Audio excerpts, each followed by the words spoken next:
This is going.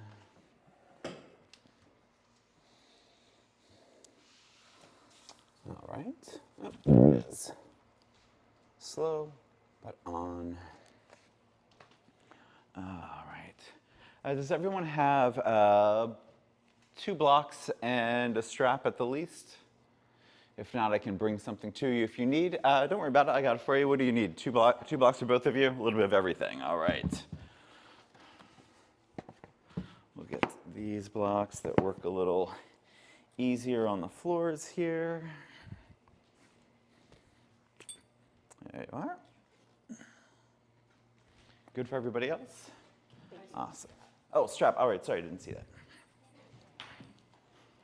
What was that? Oh, strap 2 as well. All right, cool. Definitely getting into some back bends today. Hello, everybody online. Rachel and Natalie.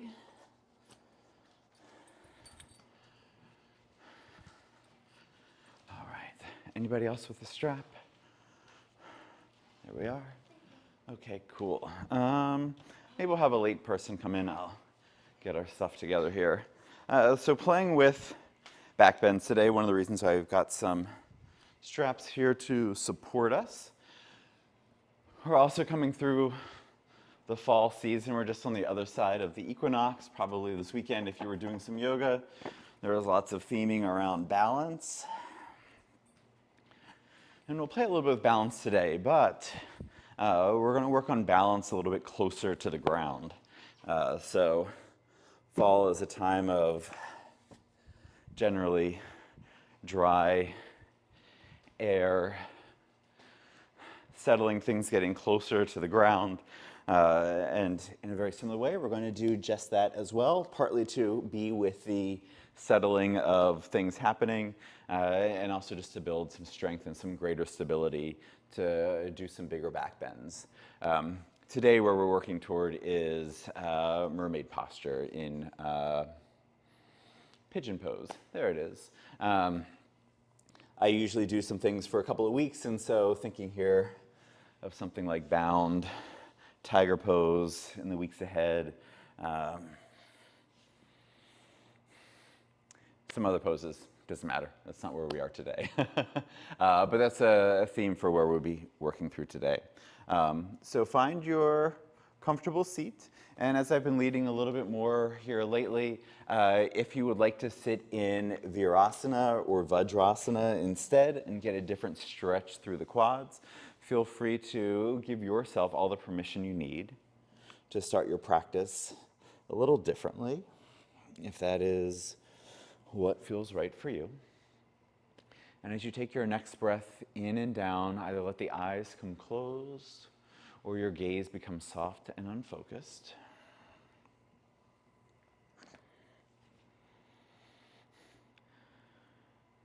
And without making any changes here just yet, notice how it feels to sit in this moment, to pause and to pause with a class full of others who are here to do the same thing.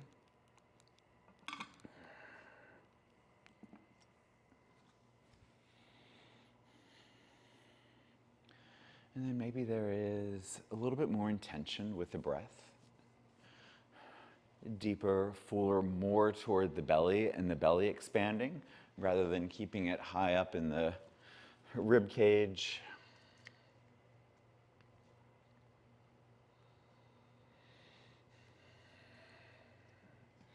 As the breath moves down a little bit deeper, feel the knees and the hips open and the knees lower.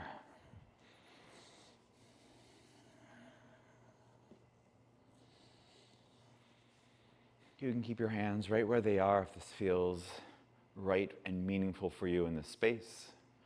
Or if you would like to, on the next inhale, bring your hands to heart center. All of us still are taking this full breath in through the torso, letting the belly expand. And just before the exhale is about to begin, draw belly button in and up ever so slightly, just to add a little bit more intention to the exhale, allowing yourself to both be grounded and closer to the earth, and lengthening up through the spine and out through the crown of the head.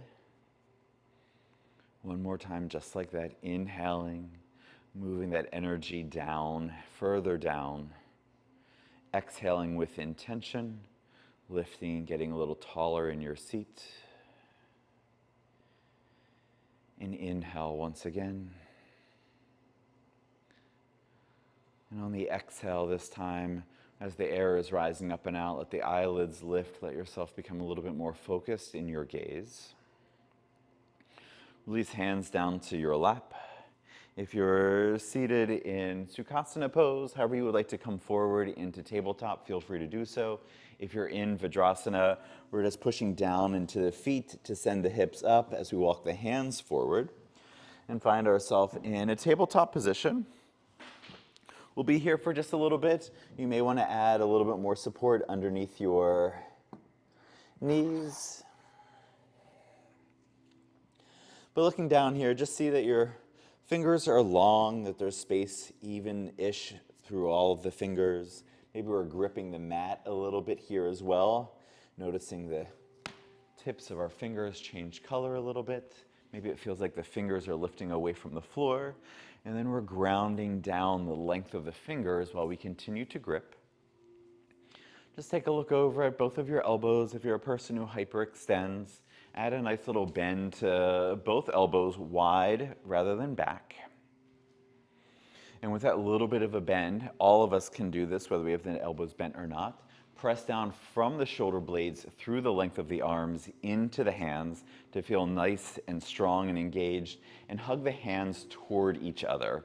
Feel how that fires up and starts to activate more of your muscles and energy in the upper arms and the upper back.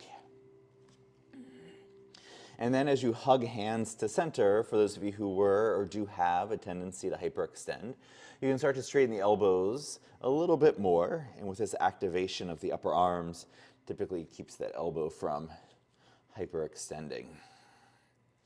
Good.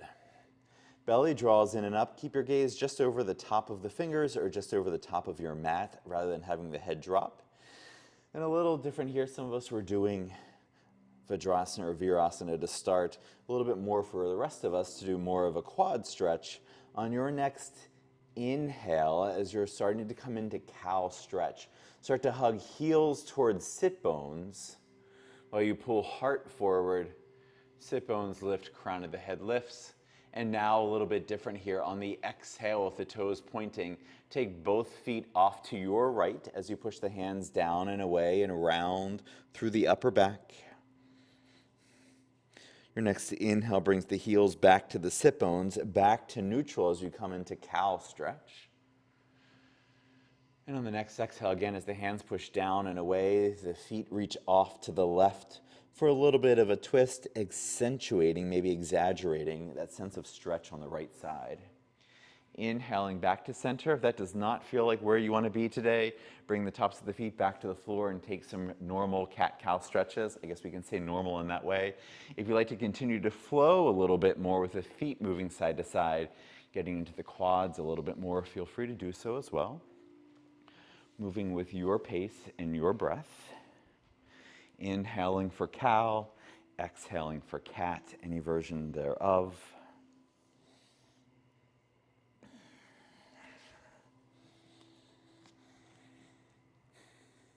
And for the people who aren't doing with the quad stretch, when you come back from your next cat with the feet off to the left, you're going to come back to neutral. For everyone else who is doing cat-cow stretches without the extra knee work, let your next cat inhale bring you to neutral. And then with the toes tucked or not, we'll step one foot back and then the other. We ultimately have to tuck the toes as we do so there. Finding our first plank pose. Same thing as in table though. Check in with the arms, add a little bend, a little bit more fire if you need to. We're here in plank, setting up for chaturanga, but we do have this idea we're playing with of being closer to the floor, and if doing this in forearms feels better for you in the moment, adjust yourself to find your forearm plank. You're also welcome to bring knees to the floor for a more supported plank if that is right for you. Heels press away, crown of the head reaches forward. Our inner thighs are lifting away from the floor.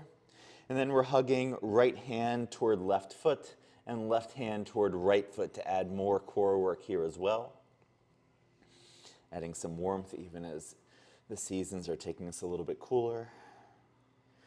And you can either lower knees to the floor and then come fully to the floor, or bend the elbows back towards you, lowering into Chaturanga Dandasana, low plank to start. Keeping the fronts of the shoulders lifting. Maybe from Chaturanga we come fully down to the floor, untuck the toes, and either rise up into Sphinx or Cobra for you. And as we move through vinyasas through the rest of the practice here today, if up dog is part of your practice and you would like to, feel free to take this further for yourself. A nice inhale with our core strong, our inner thighs hugging into each other and the tops of our feet pressing down. And exhale, come back down to the floor, pranam. Tuck the toes. You can lift the knees here if you would like to. Press up and back to down dog. Through plank, through table, whatever you need to. You can pedal through the legs here if you would like. You can find a little bit more stillness if it just feels nice to stretch through the backs of both legs. If a hip opener feels really nice here, you can come into three-legged dog, the knee bent and the knee moving wide. For those of you who may be playing with three-legged dog for the hip opener, just be mindful that the shoulder opposite of the knee that's lifting is really grounded down so that shoulder doesn't drop. And move from side to side. Make sure you do left and right. Good. And in our down dog, some of us will come forward to the top of our mats in Uttanasana. Some of us will come forward back to plank instead. Lower knees to the floor, keeping the toes tucked. Start to walk the hands back alongside the body. So it's like Vajrasana, where some of us may have chosen to start. Check in with how this feels on the arches of your feet.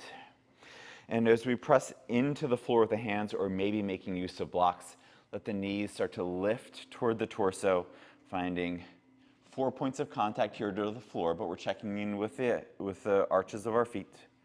Maybe one hand, maybe both hands come onto the thighs. And on the next inhales, we push down through the balls of the feet. Knees, hips start to unhinge as we rise up to stand, feet on the floor. We're at the back of our mats. That is totally fine. Stay just where you are. And feel into your first mountain pose, Tadasana. Take a look down, see that both second toes are pointing straight forward. You can be hips width distance if that is better for you. You can bring the feet to touch with a little space between the ankles if you would like something more fiery with your practice. Good. As you press down into the four corners of both feet, find yourself lifting and lengthening a little taller to the ceiling. And let the palms spin forward so we already get this opening here through the front of the chest. A little bit of a stretch through the pec minors. Good. On the inhale, reach up, lengthen, and rise up. Good. Keep pressing down through the heels as you lengthen through the fingers without the shoulders coming up toward the ears. You can let that happen for a second and then notice what it is like to stay more grounded, more toward your center here. Good.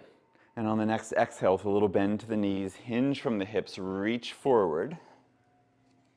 Come forward into a forward fold with the knees bent as much as you need to. Inhale, halfway lift. Exhale to fold in a little bit more deeply.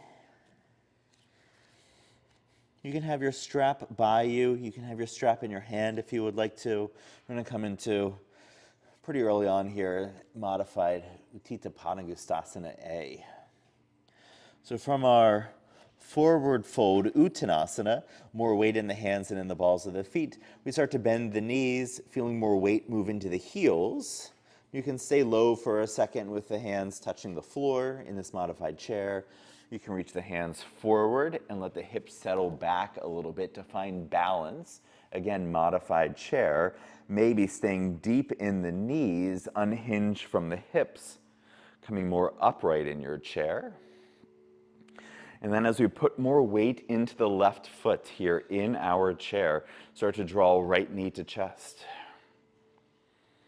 Good. You can bring right hand down to right knee as you straighten left leg. Keep your left hand reaching up. If you've brought the strap with you, you can place the strap around the ball of the foot. You can support the leg extended or not, your choice. If it's part of your practice, you can bring yogic toe lock, right fingers around right big toe.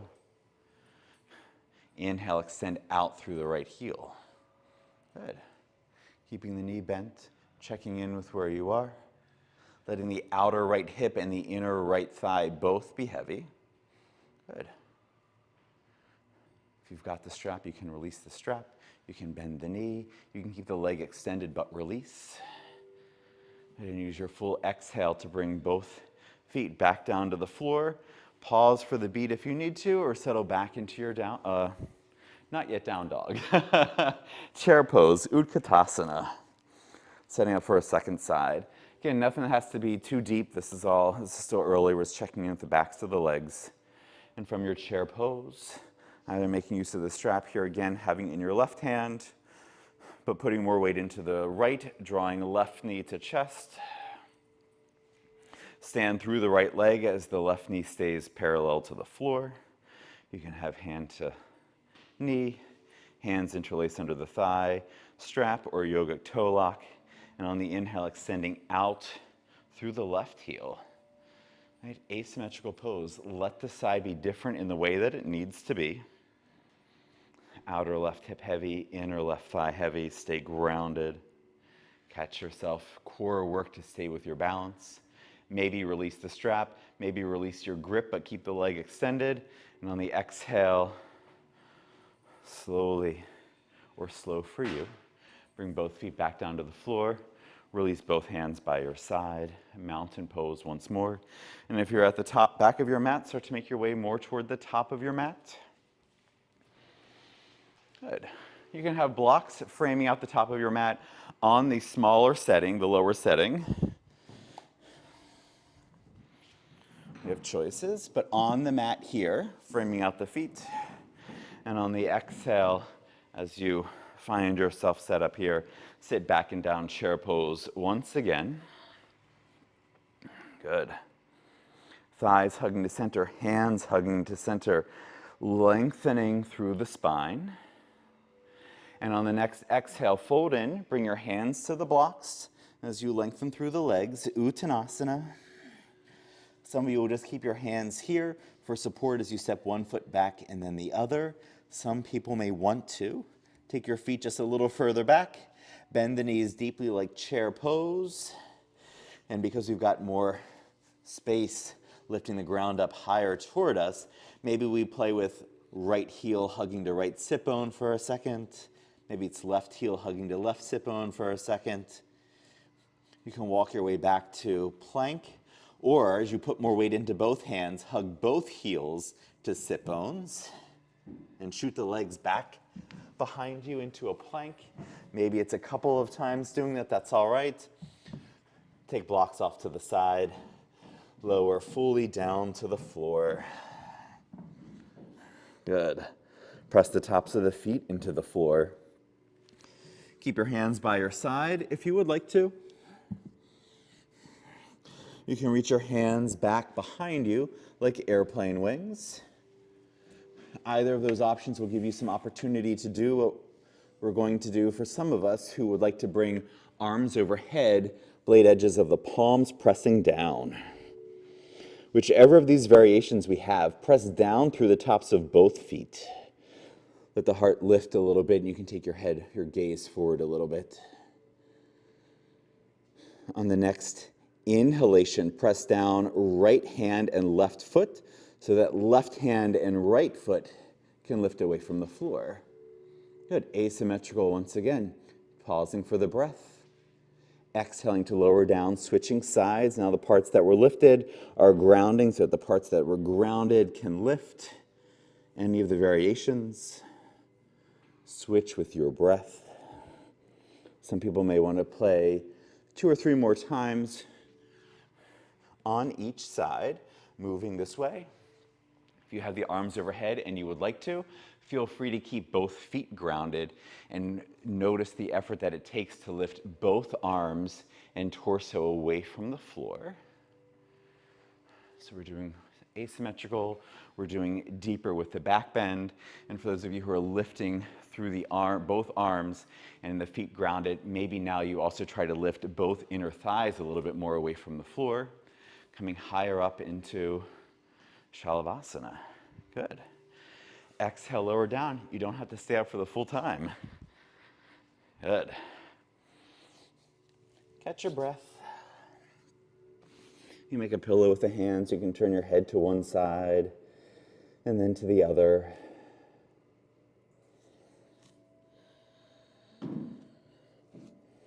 Good. Once you've turned your head to the other side for about the same number of breaths, we'll all bring hands underneath shoulders, elbows reaching back so that the shoulders are lifting rather than collapsing forward. Tuck the toes. You can keep the knees down here and rise up with support to plank, or lift the knees here and press up to plank.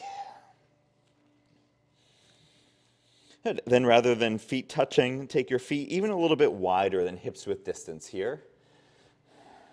And as again, both heels press away and crown of the head reaches forward, ground down through the arms. Check out those elbows. And without the upper body twisting, can you come onto the blade edge of the right foot, the inner edge of the left, for a twist in your plank pose? Good.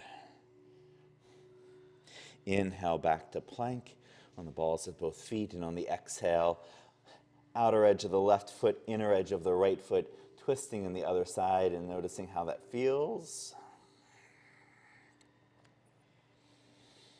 And one more breath here. Inhaling back to plank. And if you have the knees down in plank, you'll want to lift the knees to press up and back to down dog. And give yourself a moment in stillness, with the hands pressing down, hugging toward each other, and pressing away to again find that length through the spine. Maybe the heels get a little heavier without that necessarily meaning they're touching the floor. A little bit even on both sides. And now, if you would like to, either staying there or coming into hip openers once again, bending the right knee, heel to sit bone as you lift the knee and thigh away from the floor. Knee opens wide as you push down into the left hand more to stabilize the left shoulder from dropping. Good. Inhale, back to three-legged dog, back to down dog. Second side, left knee bends, heel to sit bone, thigh lifts. Nice. And as we open, stabilize on the right. Good. Next inhalation here brings you back to three-legged dog, brings you back to down dog. And on your next inhalation, right leg lifts once again, but do it slowly. Lift from the inner right thigh. Try to keep those hips square to the floor. Bend the knee deeply, heel to sit bone. And as you push off of that back foot, hug right knee to chest, coming into core plank. Good. Let the shoulder blades come off of the back here so there's more space between you and the floor without using the blocks. And maybe with one big step, maybe with a fewer steps, right foot finds its way at the top of the mat. Take it just a little bit wider, not quite to lizard. And on the exhale, lower back knee straight down. So we're coming further up onto the thigh or the quad. But if you need to, feel free to bring knee directly underneath the hip, your choice. Bring both hands up to your right thigh. As you push the hands down and away, lengthen through the spine. Feel your ears move over shoulders, shoulders staying in line with hips. And on the exhale, deepen that lunge in the front knee a little more. Keep driving that back knee down and hugging forward. And you can keep right hand to right thigh as you reach left arm to the sky. Keep shoulder on the back, shoulders hugging to center. Lift a little bit more through the heart. Let the gaze lift as much as the heart is rising. And as we continue hugging thighs to center, front foot and back knee to center, we stabilize the low back. Maybe right hand reaches up to meet the left, hugging to center like there's a block there. Maybe palms touch. Maybe we interlace all the fingers except for the pointer fingers, biceps framing out the ears. And inhale, deeper bend through the back. More contraction of the spine, more length and expansion. The further that back knee is back, the more that back bend shape becomes more of the entire left side of the body. Good. Inhale to rise back up. Left hand to the floor, right hand to right knee. You can walk this right foot a little bit wider. You can turn the right toes out more toward the top right corner of your mat. On the exhale, pushing into the right leg, let the torso twist to the left while the left knee to the right while the left knee presses down and continues to hug forward. That'll help to stabilize that side. You can stay here. You can reach right arm to the sky. You've got your strap nearby. You can bend the left knee deeply, heel to sit bone with a strap, with the grip, or just reaching. Right hand reaches back as if it's going to, maybe it does, take hold of the left foot. Then as the left foot kicks away, the right bicep activates to try to create resistance in our twisted monkey lunge. Good. Even that effort of reaching back we'll make use of here as we move through the practice. With your next inhale, unwind.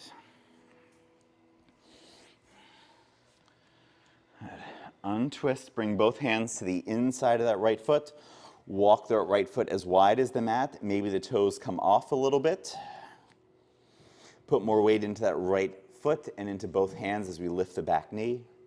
And on your exhale, one step or many, that left foot is going to step forward to meet the right, or to mirror the right, that's a better way to say it. Come up to forearms to thighs. Sit back and down like in chair for a modified malasana. Some of us will say here, we'll do this through the second sequence as well, so there's no reason to rush. But if it's part of your practice and you would like to, you can bring triceps to the insides of the knees, hinging at the hips and the knees even more so as we sit up tall in malasana, garland pose. Good. The second time around, we'll also have the option for coming into Bakasana, but if you'd like to take 2 or 3 breaths here in Bakasana, feel free to come onto hands and rise up into your crow pose. I'll lead us through it in the second time. Good. Knees keep hugging to center, hands keep resisting. And on the next inhale, hands find the floor once again.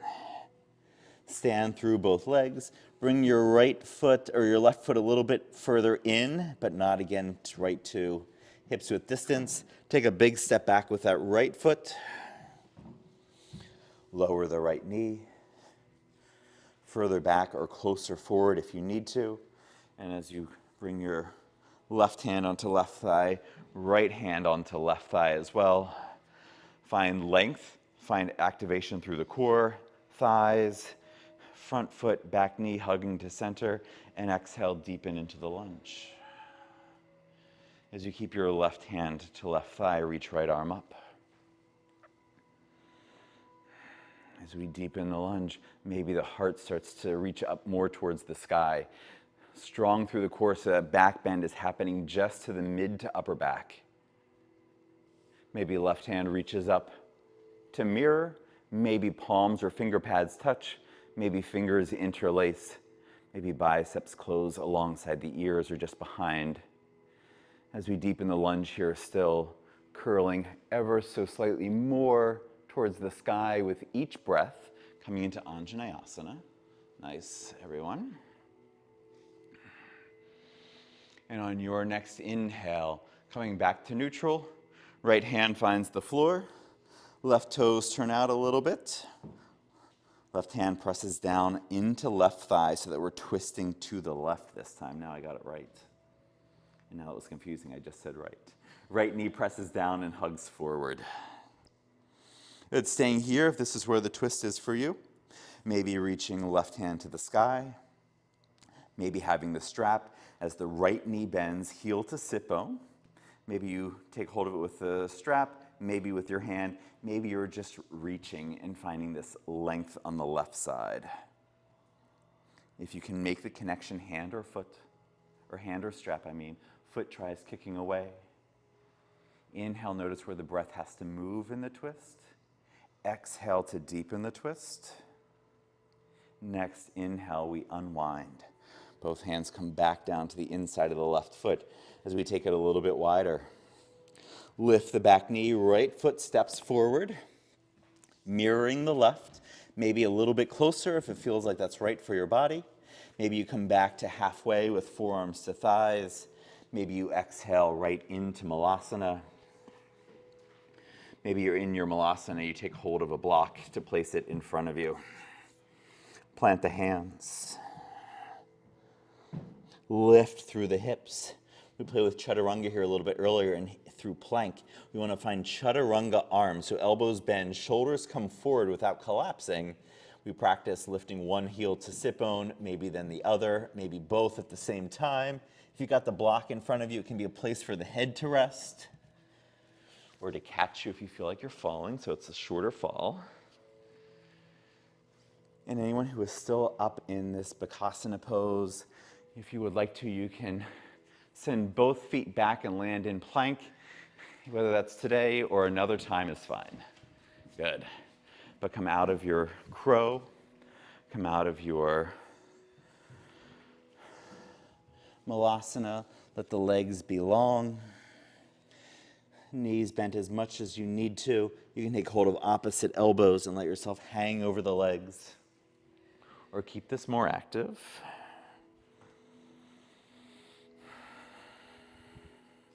Good. How's that feeling, the stretch? Some of the things are? All right. Go gentle with it. You're doing well though, good. On your next inhale from your forward fold of whatever kind it is, bring the hands back to the floor. We're going to step one foot back and then the other to find ourselves in tabletop.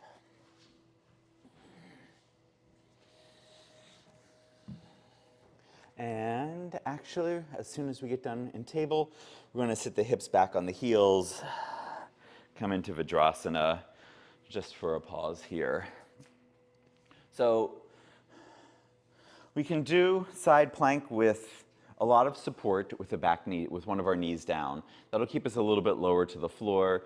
That is just part of how I'm thinking about the theme here for today, but for some of us that needs to be the case, to have support in side plank, to have support that turns into support in Wild Thing. So we'll have that. That's where I'll start. I'll just demo here real fast. If you are totally fine with and absolutely want to do full-on plank and come fully into Wild Thing, I'm not here to stop you. But let me show what we're going for some of us, and then we'll move through it as we need to. When we find ourselves in table, when I'm giving cues for plank, there's going to be, so in this case, right foot, we come down to the outer edge of the foot. When I'm giving that cue, for those of you who are staying on the knee, that means right knee is going to stay down, right foot comes off of the mat, so we have like a tripod. I guess that's not even a tripod, it's a weird four-sided thing. Left foot will step back, come onto the inner edge of the left foot. That'll be the same whether you have the back knee down or not. Supported side plank here, maybe starting to open a little bit more through the right pec, right shoulder, right everything. Spinning a little bit more to the sky for more support, more strength in your bottom leg to give you supported Wild Thing. Coming back, switching sides. All right. And we'll see how that feels. We're definitely focusing on the pushing down and finding length through this part so that we get to a place where we're coming into possibly mermaid. We've done a lot of stretching already in the upper back. All right. The upper back, the upper torso, just in general. So from your Vajrasana, come forward into table.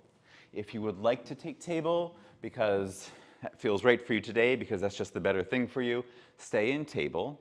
For those of you who would like to come into full-on side plank, full-on wild thing, you're going to step back to plank. And so whether you're in plank or table, we're going to do this to the left side first. So that is going to mean right knee stays down, right foot comes off the side of the mat. Or if you're in plank, we come onto the blade edge of the right, inner edge of the left. We're in this twist here now for those of us in plank we played with just a little bit ago. Left hand reaches to the sky, whether you're in table or you're in side plank. Good.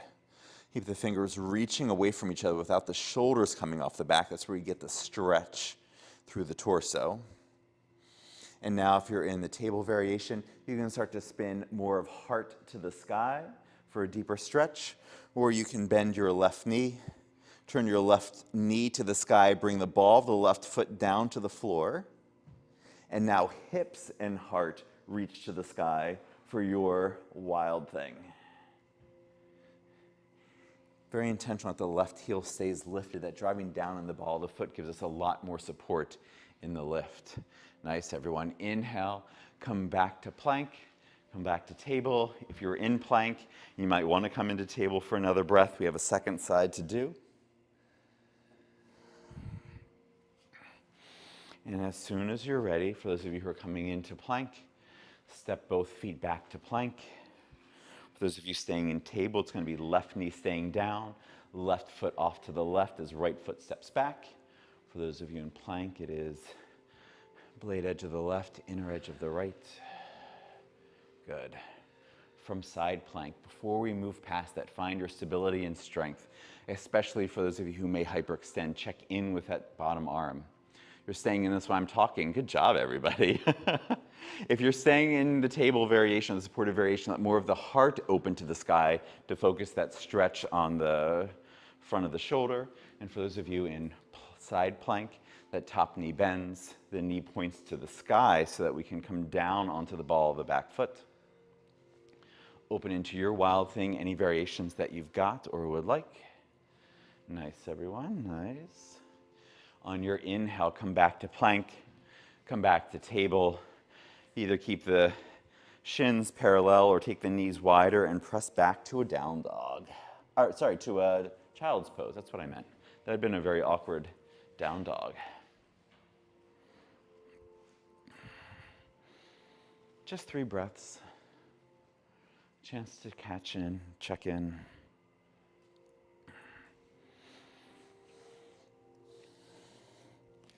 And here in your child's pose, whichever variation you have, we're going to start and begin the movement here back to table from the very edges of ourselves. So we're pushing the hands into the mat. We're pressing the tops of the feet into the mat. And as we push the tops of the feet in even stronger, the hands isometrically, try to pull back toward the knees to lift yourself into table. From table, tuck the toes. Bring the shins and knees parallel. You can place a block between the ankles or bring the knees and ankles to touch as you sit back on the heels, Vajrasana, for some of us a 3rd time here in the practice so far. Good. One more nice stretch here through the arms, through the triceps before we come into our pigeon pose. If this gets tiring on the ankles, feel free to come onto the tops of the feet. Feel free to adjust your stance. You can even just be on the knees here, standing on the knees if you would like to. On the inhale, reach both arms up to the sky. Notice as we lift up, the shoulder blades move down. On the exhale, we're going to bend the left elbow. Let the left hand find the right shoulder blade to start. Notice how much the forearm is pushing the head forward. Head pushes back into the forearm. Fire up your core so that the low ribs don't start jutting out. We're not doing a back bend here. Right hand finds left elbow. The elbow pushes up, the hand pushes down. The hand also tries hugging to center a little bit more. We're here for about 2 or 3 more breaths. If you'd like to go further still, Feel free to walk the hand in line with the spine so that the elbow can come in line with the spine as well for a deeper stretch. It might not be right for you, but place just to check in and move back from if it isn't right for you. We're probably past 2 or 3 breaths. For the people who are new to me, that's how this goes. I say 2 breaths and it's like 5 later. On the inhale, extend both arms to the sky. Adjust your seat if you need to here. You got both hands free, easier to do. On your next exhale, right elbow bends, finds the left shoulder blade to start. Keep ears over shoulders. Keep your fire strong in your core. Left hand finds right elbow. It pushes up as hand pushes back down. Maybe starts hugging a little bit more to center. Maybe the elbow bends a little bit more and the upper arm can come more across. So you've got the hand reaching right down the back. Good. Nice. Another breath or 2 just so we're even-ish on both sides. And on the inhale, unwind as you're ready. Bring both hands down in front of you. You can come onto hands and table. You can smack the tops of your feet. Anything that feels nice here is a nice little reset.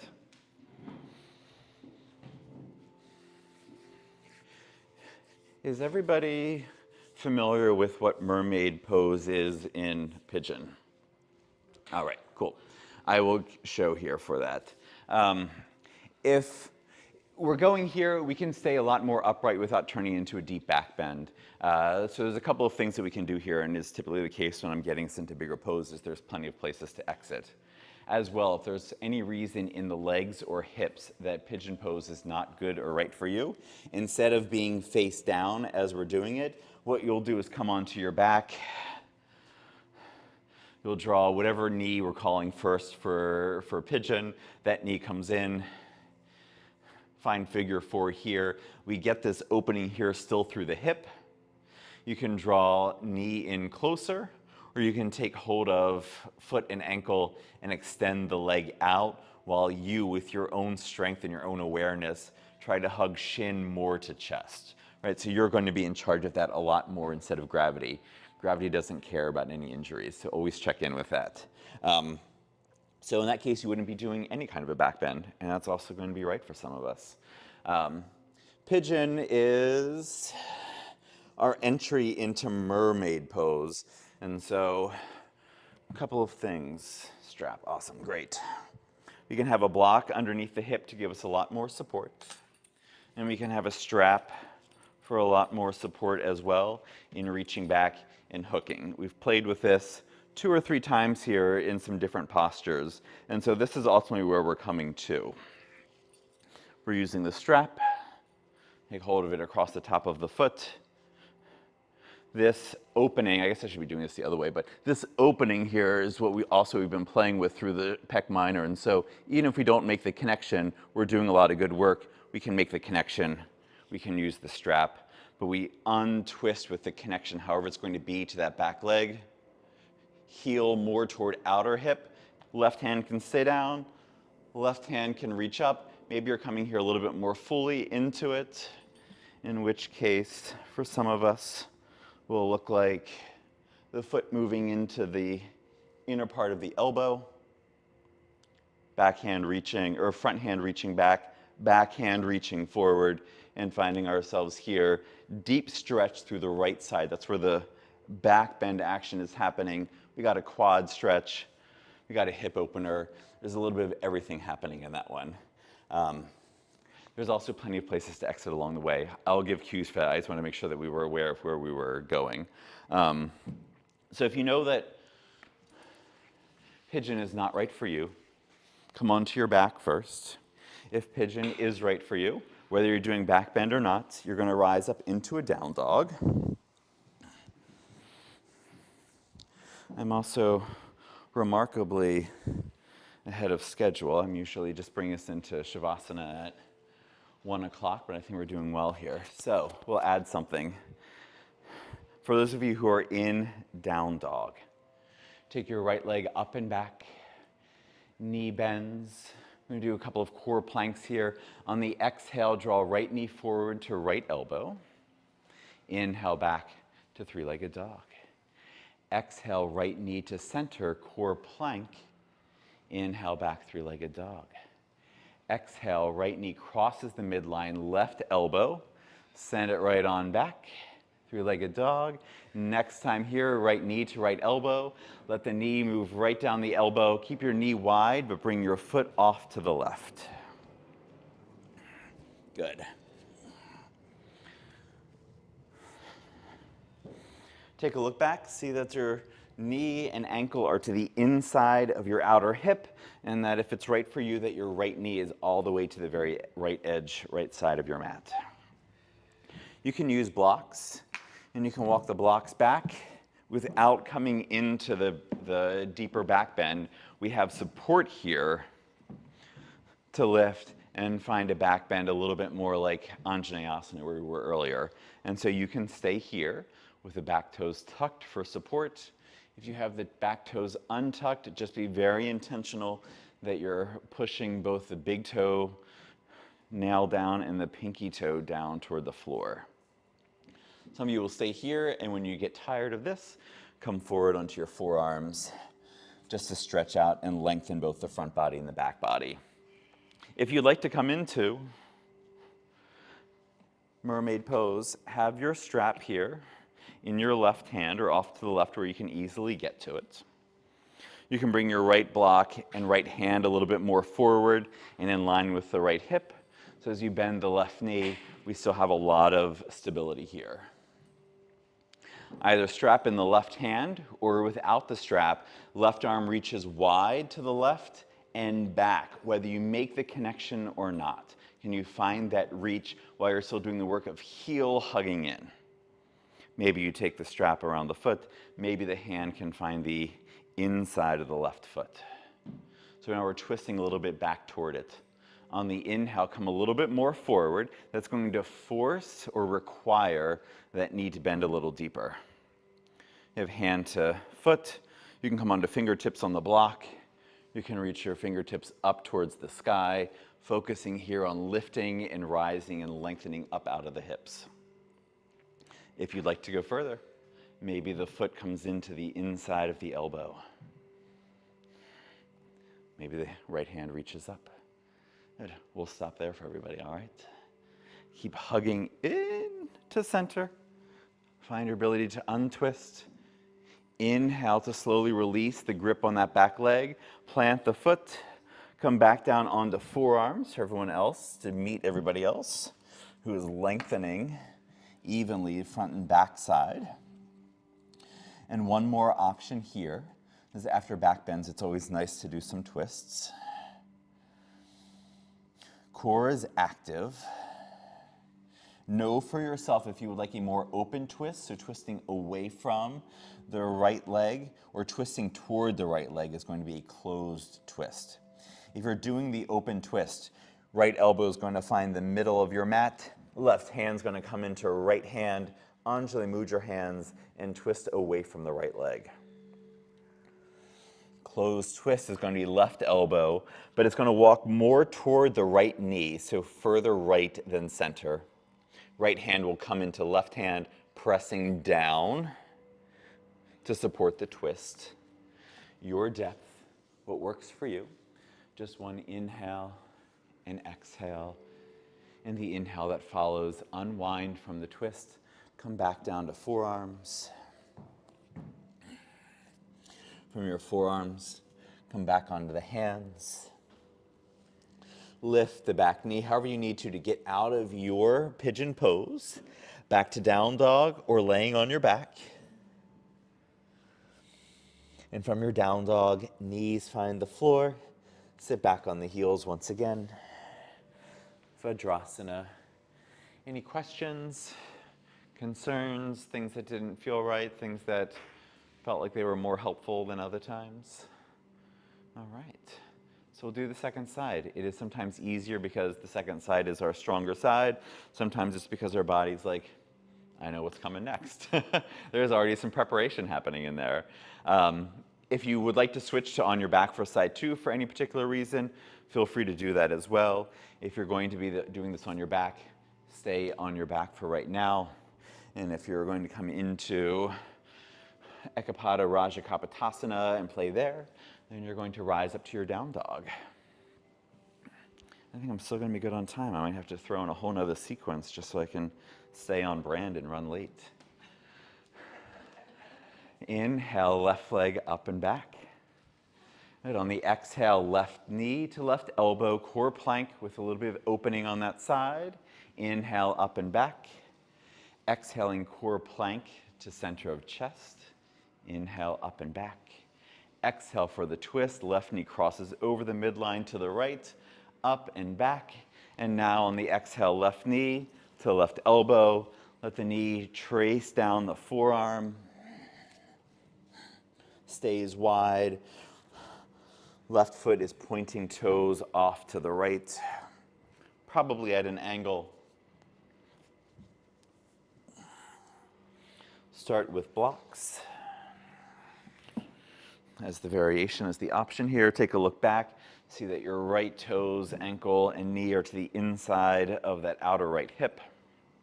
Again, if you come onto the tops of the foot, the tops of your back foot, pinky toe presses down, big toe presses down, outer ankle hugs to center so we stay neutral. And maybe from here, we find this lift and length and still a back bend. Teacher I had a long time ago called this like a pigeon strutting around in Rittenhouse Square.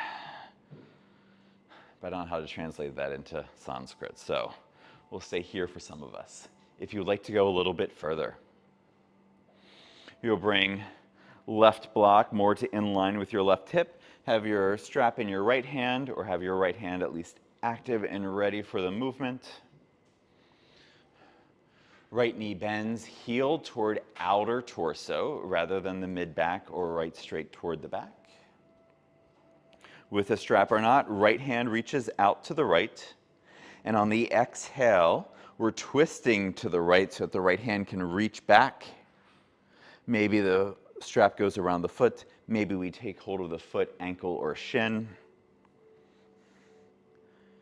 Check in with how that feels on the hip and the knee, so that as the heart comes forward, the right side of the torso comes forward a little bit more, there is give on the right leg. Staying here, maybe coming onto left fingertips on the block, maybe left hand to the sky. Maybe there's a little bit more effort here, a little bit more possible on this side to draw foot closer in, to feel the sensation even of that top of your foot touching more of the forearm as if it's going to make its way toward the elbow. Good. Some of you have come out already. Great. Listen to yourself. And on the inhale, come out of whatever back bend E variation that we have. Neutralize, come down onto forearms to find length once again through the spine. Back bends can sometimes create some crunching sensation. We don't want that. Good. And same thing here as you walk yourself in, for those of you who are still in pigeon, come onto your forearms. And now it is either going to be an open twist away from that front leg or a closed twist toward that front leg. The open twist, that bottom elbow stays at the middle. The closed twist, that elbow moves closer to that front knee. Good. Nice. Lots of options. Great, everybody. Good. Inhale to come back to neutral. Plant the hands. Send yourself however you need to back to down dog. And for those of you who are on your back, you're going to come to sitting either in Sukhasana pose or maybe Vajrasana if that feels good for you. And for those of you who are in down dog, after we're done stretching here through the legs, through the arms, through the spine, come forward to plank, drop the knees, and again, either sit back on the heels or find yourself in Sukhasana.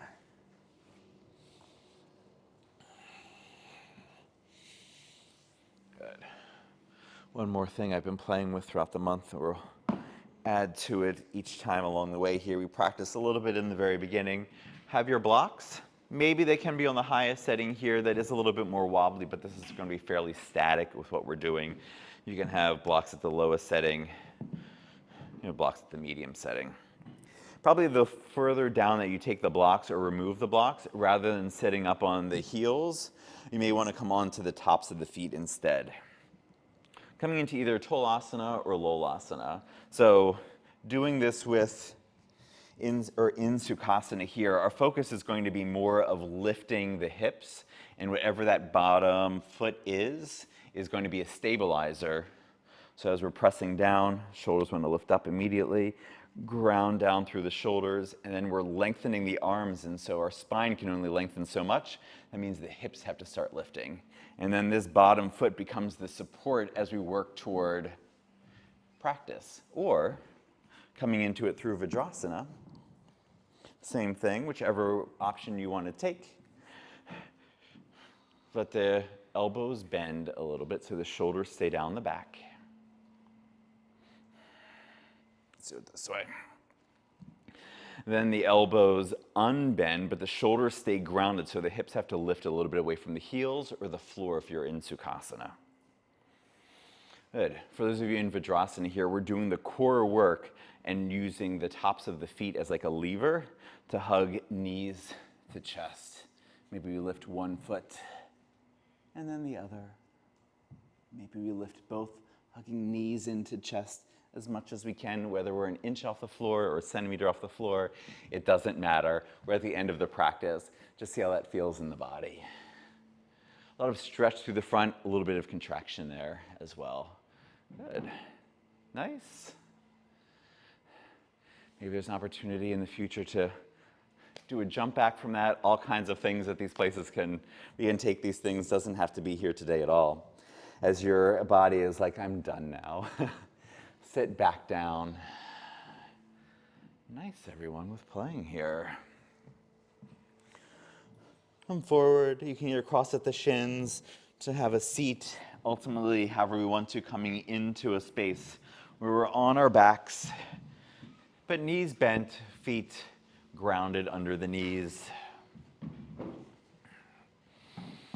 Setting up for bridge pose and wanting to stay on time here for everybody. We'll just do it for 2 or 3 breaths. If you'd like to go a little bit further with it, you can place a block underneath the raised hips and take legs to the sky for supported inversion or something called Vipariti Karani. Or if you know and love shoulder stand, you can take your bridge into shoulder stand. That is perfectly fine to do. If you would like to place a block between the thighs, feel free to do so. Even if you're not, our intention is hugging to center here. Elbows are also hugging to center, not necessarily glued to the side of the body, but that action of finding midline. Fingers to the sky, and on the inhale, as we stand down through the feet and press down through the triceps, send hips to the sky, knees forward, shoulder blades to center, back of the head is pressing down. We don't want to feel the neck on the floor as soon as we do. That means we're passing force and gravity through it. Good. If you'd like to make this more restorative, you can lower down, bring a block to place underneath the sacrum, and take a restorative bridge for the last 60 seconds. You can place a block underneath the lowest part of the spine and draw knees to chest and then extend feet to the sky for Vipariti Karani, moving between flexed feet and pointing feet. And if you know and love shoulder stand, you can press yourself up into shoulder stand. Feel free to come into wheel pose there as well for a couple of you. If you're doing it, just be mindful. The heels and toes stay in line. Good. For those of you who are in shoulder stand, keep the feet directly shooting up from the hips rather than the toes coming in line with the forehead or the eyes. If you're doing that, it needs to be intentional, and you know halasana or not. Don't let gravity do the work because it increases the pressure around the neck to counterbalance when we're unintentionally letting the feet float over the face toward halasana. Good. For those of you who are in Vipariti Karani, feel free to draw knees back to chest and lower down. For those of you in restorative bridge, you can stay there for another couple of breaths if you would like to. And for those of you who did shoulder stand, Salamba Shirshasana, fish posture is the alternate pose. And so you'll come to lay on your back, like in mountain pose, palms to the sky. You're going to wiggle right hand underneath right thigh or right glute. You're going to wiggle left hand under left thigh or left glute. And then you're going to push into the elbows to lift the torso away from the sky. First, letting the crown of the head reach to the front or back of the room. So we have neutral through the neck. And then the chin tilts up until the point where the crown of the head touches the floor. And then the crown of the head intentionally pushes into the floor. That will look out for your neck. And you can do a breath or two there.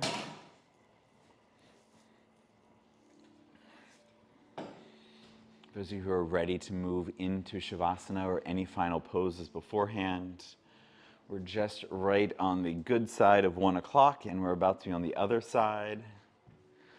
So we'll ultimately want to settle into Shavasana, whether that is legs extended, maybe you want more hip opening and you want to take it with Baddha Konasana legs.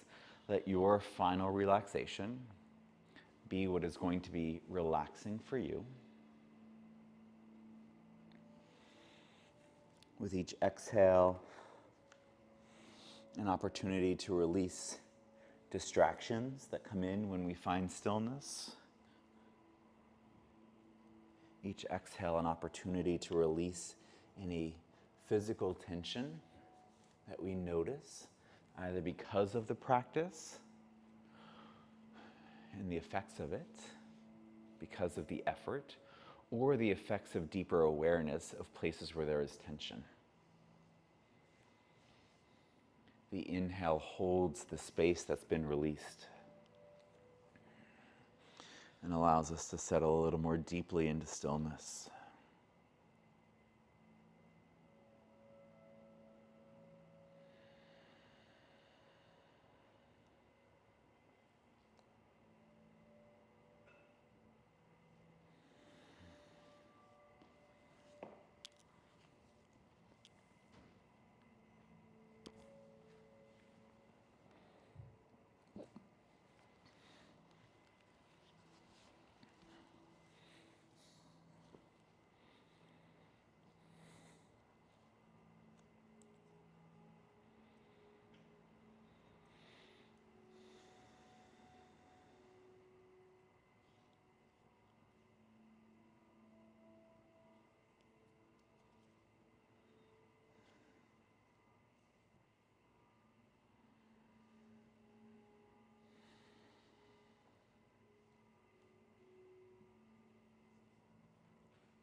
Let your next in-breath be deeper than the last. And the next in-breath, deeper still, sending that new prana, that new life force down to the fingers and toes, making little movements from the very edges of yourself. As we reintegrate breath, mind, and body, you can make bigger movements to reawaken. And however you would like to, feel free to continue to find those movements. If you'd like something a little bit more led, we're going to bring the legs to touch, reach the arms overhead, and on the inhale, stretch fingertips away from toe tips. And on the exhale, stretch heels away from fingertips. Inhale, toes and fingertips away from each other once again. And the exhale that follows, draw knees to chest. Give yourself a nice big hug. You can rock a little bit left and right and adjust the closeness of the knees to massage over different parts of the back. If you're going left and right, you're welcome just to roll right on over to one side to push up, or you can rock and roll along the length of the spine, rolling up right on into Sukhasana or your version thereof. Maybe it's a little bit wider with inner foot heel to center of body, outer foot heel touching the inner foot ankle, slightly wider seat. Hands can rest on the thighs or come to heart center.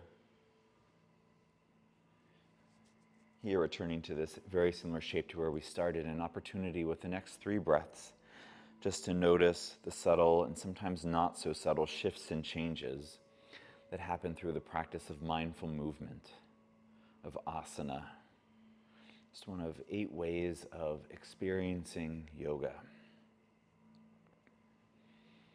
If you'd like to continue with this exploration with your breath and just listen to the sound of one Om, feel free to stay within yourself and exploring. And if you'd like to join with me in the sound of one Om, exhale completely, to inhale fully.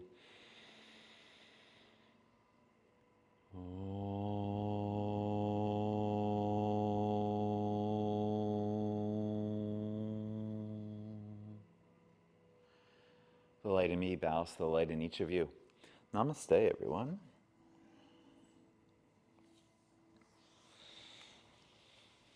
Thank you, everyone, for coming out today. This is a nice full class. This is my usual time. There's also 75 minutes with me on Monday evenings at 6:30. So you're welcome to come in there. You can find me online on Instagram at bsyogi215 if you're planning on being in any of those classes and there's something in particular that you would like to work on or do. Happy to incorporate that into some of what I've got planning or plan something fully around it if need be. Otherwise, it's really just pictures of my dog. Even though it says BS Yogi, there's some yoga stuff that lands in every once in a while. While you guys are getting yourselves together, no need to have to pause here. I know we're just on the other side of 1 o'clock. Things coming up here or happening ongoing. Saturdays at 9 a.m. at the Sculpture Garden, and Nisha is leading free classes. I guess there's one more Saturday left for that, so feel free to check that out if you'd like to. One weekend of this happened already. There's one more weekend of hands-on assist for yoga teachers with Alexandra and Mariel. Eric is beginning a beginner series. I guess it started this past Tuesday. There may still be taking additional people for that. If you know anyone who wants to do yoga and then they say, I can't touch my toes, I cannot touch my toes either the first time I came into class, so beginning is a great place to start. And Eric's been running this a couple of times throughout the year, so that's something that you can always check out. The 50-hour yoga immersion begins this weekend with Adriana and Anisha. Anisha's got a busy day this Saturday, starting at 9 a.m. There may still be some spots left. The first part of it is the 50-hour just immersion, a deeper dive that isn't about teaching, but is about the tenets and the ethics and everything of yoga. You can continue on to that for the full 200 hours until June and get the teacher training certificate, and then you can also choose to not ever teach. But you went through it because you know how to do more for yourself, and there's usually some very good cohort energy for everybody.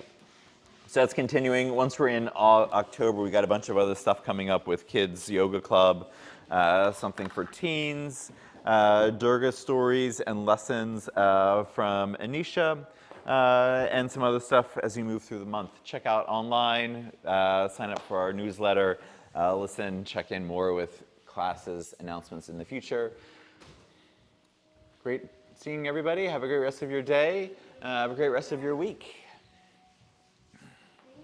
You're welcome. Thank you to everybody online. You're welcome. It's great seeing you. Great meeting new people.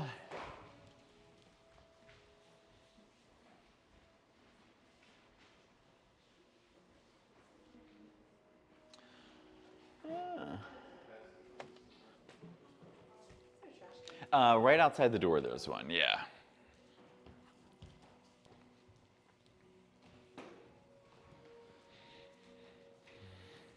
You're welcome.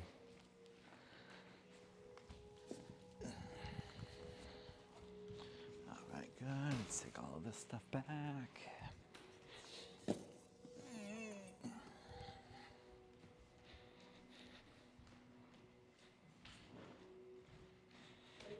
You're welcome. Have a great rest of your day.